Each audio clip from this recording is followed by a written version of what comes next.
So hello everyone, आज हम explain करेंगे द गैलेक्सी एम्पायर का पार्ट 7। इसके पहले वीडियोस का लिंक आपको डिस्क्रिप्शन में मिल जाएगा, तो आप वहाँ से चेकआउट कर सकते हैं। तो जैसा कि पिछले एपिसोड में हमने देखा था, डार्लिंग और कियाने और स्टार रिवर के आसपास वाले इलाके में ट्रेजर ढूंढने में लगे हुए थे। तभी उनके साथ फायरबर्ड भी टीम अप हो गया था। ये तीनों मिलकर स्टार फ्लेम कोर को हासिल करने गए थे, लेकिन डार्लिंग की glaze flame star flame core को एब्जॉर्ब नहीं कर पाती और तभी वहाँ पर किंग यूजिन आ गया था। उसने डार्लिंग की ग्लेज फ्लेम को एब्जॉर्ब कर लिया था, साथ ही उस स्टार फ्लेम कोर पर भी अपना हक जमा रहा था। अब आगे तो हम देखते कि डार्लिंग उस बंदे से ग्लेज फ्लेम के लिए फाइट करने की बजाय उससे कहता है कि तुम मेरे से बहुत ज्यादा टैलेंटेड और पावरफुल हो, तो मैं चाहता हूँ कि तुम मेरी पिटाई नहीं करो और मुझे यहाँ से जाने दो। ये सुनकर कियाने और फायरबर्ड चौंक जाते हैं। फायरबर्ड कहता है कि मुझे तो लगा था कि तुम बहुत बहादुर हो, मगर तुम तो एक नंबर की डरपोक हो। ये सुनकर किंग यूजिन कहता है कि चलो, मुझे खुशी हुई कि तुम अपनी औकात जानते हो और इसी वजह से मैं तुम्हें माफ कर देता हूँ, तुम यहाँ से जा सकते हो। जिसके बाद वो स्टार फ्लेम की तरफ जाने लगता है। तभी कियाने कहती कि मुझे भी लग रहा है कि किंग यूजिन ही एक सच्चा मर्द है, तो मैं अभी उसके साथ टीम अप होने जा रही हूँ। मगर डार्लिंग तुरंत ही उसका हाथ पकड़ के उसे रोक लेता है और उसे इशारों में ही कुछ बताने लगता है। पहले तो कियाने को कुछ भी समझ नहीं आ रहा था, इसलिए डार्लिंग उसके हाथों पर कुछ लिखकर उसे इशारा कर देता है। इधर किंग यूजिन अपनी फ्लेम को स्टार फ्लेम को अब्सॉर्ब करने के लिए भेज देता है, मगर स्टार फ्लेम वहाँ से भागने लगती है। तो ग्लाइडिंग फ्लेम उसे पकड़ने की कोशिश करती है, जिस वजह से स्टार फ्लेम कोर सीधे उस फ्लेम पर अटैक कर देती है। इधर किंग यूजिन अपनी ग्लाइडिंग फ्लेम को चैनल कर रहा था, मगर स्टार फ्लेम कोर बहुत ज्यादा स्ट्रॉन्ग थी।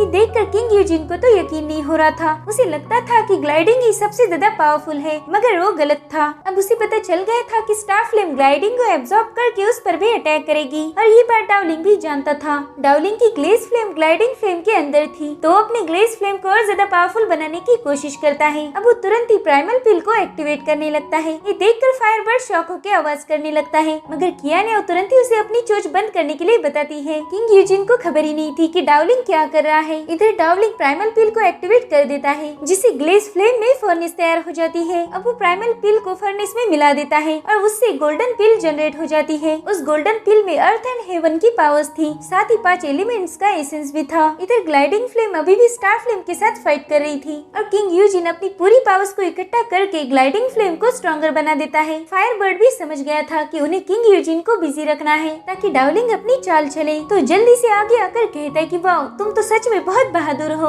तुम्हारी पावर्स देखकर तो मजा ही आ गया। तब तक डार्लिंग ब्रह्मांड की स्ट्रेंथ को अपनी गोल्डन पिल में ऐड कर रहा था और फाइनली डार्लिंग ग्लेज फ्लेम को गोल्डन पिल के साथ मिलाकर स्पिरिट ऑफ ताओ लोटस बना लेता है और ये ताओ लोटस ग्लाइडिंग फ्लेम के अंदर तैयार हो गया था। अब डार्लिंग उस ताओ लोटस को ग्लाइडिंग फ्लेम से बाहर आने के लिए बताता है, तो लोटस तुरंत ही ग्लाइडिंग फ्लेम की बॉडी को चीरते हुए बाहर आ जाता है, जिस वजह से ग्लाइडिंग फ्लेम डिस्ट्रॉय हो जाती है और उसका सीधा असर किंग यूजिन पर हो जाता है। वो तुरंत ही नीचे गिर जाता है, साथ ही उसे ब्लड की वोमिटिंग भी हो रही थी। उस स्पिरिट ऑफ ताओ लोटस को देखकर काफी हैरान था कि आखिर ये कैसे हो गया। अब वो लोटस साइज में बहुत बड़ा होकर वहीं पर घूमने लगता है। फायरबर्ड को भी यकीन नहीं हो रहा था कि डार्लिंग ने इतनी छोटी ग्लेज फ्लेम को पावरफुल लोटस में बदल दिया। जिसके बाद डार्लिंग उस लोटस से स्टार फ्लेम कोर को भी एब्जॉर्ब करने के लिए बोलता है, तो लोटस उस फ्लेम को तुरंत ही अपने अंदर समा लेता है। यानी कि डार्लिंग की ग्लेज फ्लेम अब पहले से बहुत ज्यादा पावरफुल हो गई थी। जिसके बाद डार्लिंग उसे अपने पास बुला लेता है, तो ताओ लोटस तुरंत ही साइज में छोटी होकर डार्लिंग के पास आ जाती है। उस खूबसूरत लोटस को देखकर कियाने और फायरबर्ड दोनों भी हैरान थे। तभी किंग यूजिन गुस्से में कहता है कि तुम्हारी हिम्मत कैसे हुई, तुमने मुझसे झूठ बोला, अब इसके लिए तुम्हें मौत की सजा मिलेगी। जिस पर डार्लिंग कहता है कि मैंने तो ऑलरेडी तुम्हें मेरी फ्लेम दी थी और हार भी मान ली थी,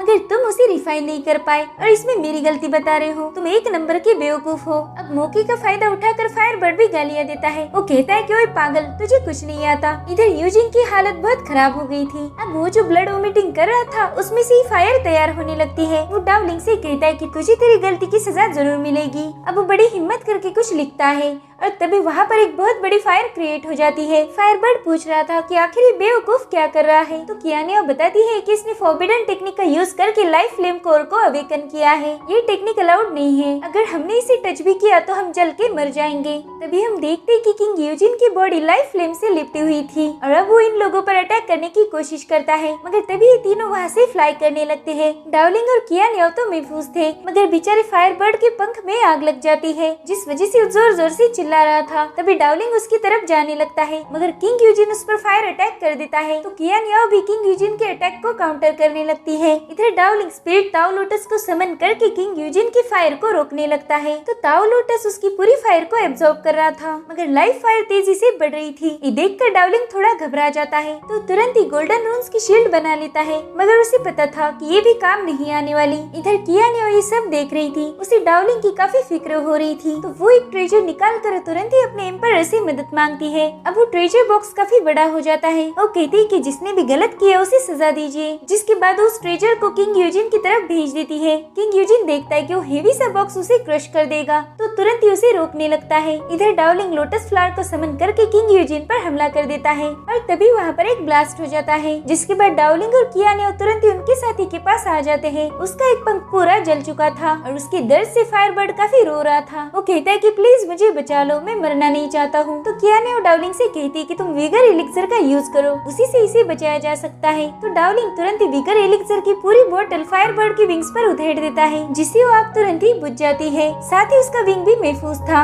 अब वो फायरबर्ड तुरंत ही उठ जाता है और कहता है कि तुम्हें पता है आग से बहुत दर्द हुआ, अब तो मैं इस किंग यूजिन को खत्म ही करूंगा, उसने मुझे बहुत गुस्सा दिलाया है। अब कियान याओ उस ट्रेजर बॉक्स को उठा लेती है, मगर किंग यूजिन वहाँ पर नहीं था। तो कहती है कि शायद उसके पास एस्केप टैलिस्मान था, इसीलिए वो यहाँ से भाग गया। तो फायरबर्ड कहता है कि हाँ, उस भगोड़े के पास ऑलरेडी प्लान था, इसीलिए उसने मेरे साथ पंगा लिया था, अगर वो मेरे हाथ लग जाता तो मैं उसे खत्म कर देता। अब डार्लिंग कियान याओ से थैंक यू बोलता है, क्योंकि उसकी ट्रेजर यूज करने की वजह से ये दोनों भी जिंदा थे। कियान याओ कहती कि मेरे फादर ने उसे मुझे गिफ्ट किया था, ताकि मुसीबत के वक्त मैं उसे यूज करके अपनी जान बचा पाऊँ। मैं सिर्फ 3 बार ही उसे यूज कर सकती हूँ, तो मैंने एक बार तुम्हारे लिए उसे यूज कर लिया है, तो बताओ तुम उसकी भरपाई कैसे करोगे। अब फायरबर्ड भी बीच में बोलने ही वाला था कि तभी डार्लिंग उसे एक ही पंच में उड़ा देता है और कियान याओ को एक एलिक्सर की बोतल दे देता है। तब तक फायरबर्ड नीचे गिर चुका था। डार्लिंग कहता है कि इसे तुम रख लो, साथ ही तुम्हारा मुझ पर एहसान भी रहेगा, जब तुम्हें मेरी जरूरत होगी तब मैं तुम्हारी मदद करूंगा। मुझे लगता है कि इतनी कीमत काफी होगी उस ट्रेजर के लिए। तो कियान याओ तुरंत ही मान जाती है। ये देखकर फायरबर्ड कहता है कि मेरे पास अच्छा मौका था, अगर ये बेवकूफ मुझे पंच नहीं मारता तो मुझे भी कुछ न कुछ तो मिल ही जाता। जिसके बाद ये लोग फायरबर्ड पर सवार होकर वहाँ पर एक्सप्लोर करने लगते हैं। अभी कियान याओ की नजर एक रोशनी पर पड़ती है। वो कहती कि देखो वहाँ पर एक ट्रेजर है। तो डार्लिंग फायरबर्ड से कहता है कि जल्दी से ट्रेजर के पास चलो, मगर तभी ग्रीन रोशनी उन पर अटैक करने आ जाती है। तो डार्लिंग और कियान याओ मिलकर उस पर काउंटर अटैक कर देते हैं, जिसके बाद ये लोग उस मिस्टीरियस जगह पर पहुंच जाते हैं। वहाँ से गोल्डन बी बाहर आ जाती है। अब गोल्डन बी डार्लिंग से पूछती है कि इतना हैंडसम लड़का यहाँ पर क्या कर रहा है, जिसके बाद वो कियान याओ पर अटैक करके उसे दूर कर देती है। और अब वो डार्लिंग के एकदम करीब आकर पूछती है कि हैंडसम बॉय, उस लड़की में ऐसा क्या है, वो तो मुझे एक बेजान लकड़ी जैसी दिखती है, तो मैं चाहती हूँ कि तुम उसे छोड़कर मेरे साथ खेलो। अब ये देखकर कियान याओ को गुस्सा आ जाता है। वो कहती है कि तुम क्या बकवास कर रही हो। तो गोल्डन भी उसे इग्नोर करके डार्लिंग से पूछती है कि बताओ हैंडसम बॉय, हम दोनों में से कौन ज्यादा खूबसूरत है। तो डार्लिंग थोड़ा सोचने लगता है। तो कियान याओ भी कहती कि हाँ डार्लिंग, तुम्हें बताना ही होगा कि हम दोनों में ज्यादा खूबसूरत कौन है। तो फायरबर्ड तुरंत ही बीच में बोलता है कि डार्लिंग, इसमें इतना सोचने की क्या जरूरत है, ये तो क्लियर है कि वो लड़की ज्यादा खूबसूरत है। तो कियान याओ उसे गुस्से में देखने लगती है। फायरबर्ड कहता है कि इसमें मेरी क्या गलती है, मैं तो बस सच बोल रहा था। अब डार्लिंग गोल्डन बी से कहता है कि देखिए बहन जी, मैं खजाने की तलाश कर रहा हूँ, तो क्यों ना हम फिर कभी मिले। तो गोल्डन बी दोबारा से उसके करीब आ जाती है और कहती है कि क्या खजाना मेरे से ज्यादा कीमती है, और फिर वो डार्लिंग को आग भी मारती है। तो कहता है ठीक है, हम एक काम करेंगे, तुम मेरे दोस्तों को यहाँ से जाने दो, फिर जब हम अकेले होंगे तब कुछ इंटरेस्टिंग कर सकते हैं। तो गोल्डन बी कहती सही कह रहे हो, वैसे भी ये लोग कबाब में हड्डी है, मगर उन लोगों को यहाँ से जाने के लिए कीमत चुकानी होगी। वो परिंदा 10 स्टार बीट देगा